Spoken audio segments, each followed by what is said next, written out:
You know, I think she said there were 15 females. Is that right? How many are there, Sue? I heard that there were 15 females that started the race in Paris.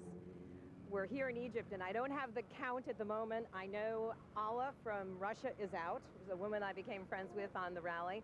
But I see a number of the other women that are here every morning, and we give each other a high five and wish each other the best for the day. But it was really daunting at first to realize that there were over 400 competitors and only 15 women here. I was surprised, actually. Well, what kind of pressures are there on you, not just being one of 15 women, but being a navigator for Darren? I mean, you don't have a lot of experience at this. Well, it was definitely a little nerve-wracking at the beginning, to say the least. I specialize in four-wheel drive journalism, but that is not off-road racing. And Darren is a professional off-road racer. This is one of the world's most famous and significant off-road events. So without a doubt, it was really daunting and overwhelming when I first got here. To boot, the navigational equipment wasn't working.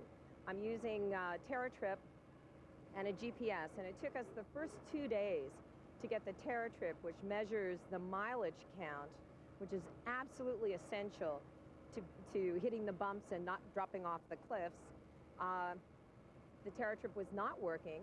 We got that synced after 2 days, and then our GPS wasn't working, and it took us 3 days to get that going. But the last week, our equipment has been working perfectly, and I finally have it under my belt. And actually, I'm a little disappointed that we're toward the end of the race. I really would like to be doing it more. I finally feel like it's coming together, so. Well, but did that break your stride? I mean, did you get into this and think, you know, man, we're going now, we're in for the long, long haul, and all of a sudden everything shuts down? It absolutely did. At first, it was relief. When the race was halted, the day that it was, we came in and I was exhausted. Darren was exhausted. We'd had a difficult day, and the car was really in need of a lot of work. So at first, to find out that we weren't racing 8 hours from when we arrived in camp was a relief. But to then have 5 days was far too much. So it's been difficult not only to get back in our game, but this is one of the world's top adventures, partly because it is so grueling for 17 days. And I think if we were to continue another 5 right now, we'd get there. So that part's been hard. What's the weirdest thing that has happened? I know you've had your stuff stolen. Was that the weirdest thing that's happened to you in the Dakar? I'm not sure. Having my stuff stolen was disappointing. It was upsetting because it was difficult to replace, and I've certainly gone without some of the things. But I've been able to beg, borrow from other people in the camp. One of the most wonderful things has been the camaraderie of this camp. And as a woman, I noticed, particularly with the disparity in numbers, the gender, that at the beginning there were a lot of long glances as I would walk by, and people were checking me out. And I feel like what happens on this race is it's kind of herd mentality, that the weaker are going to fall by the way. So there's a bit of bonding that goes on that's very superficial at the beginning of the race. And if you make it to the second week, you're really in. And that's what's happened. And what I'm finding is that there's been a tremendous amount of respect on the part of many of the racers. I think that everyone who's here has made it. And I have felt it in a really delightfully surprising way. One of the top Mitsubishi mechanics sat next to me at dinner the other night and said, "I'd like to give you a tip. Those tires are too big." And was very serious, talking to me mechanically about the car.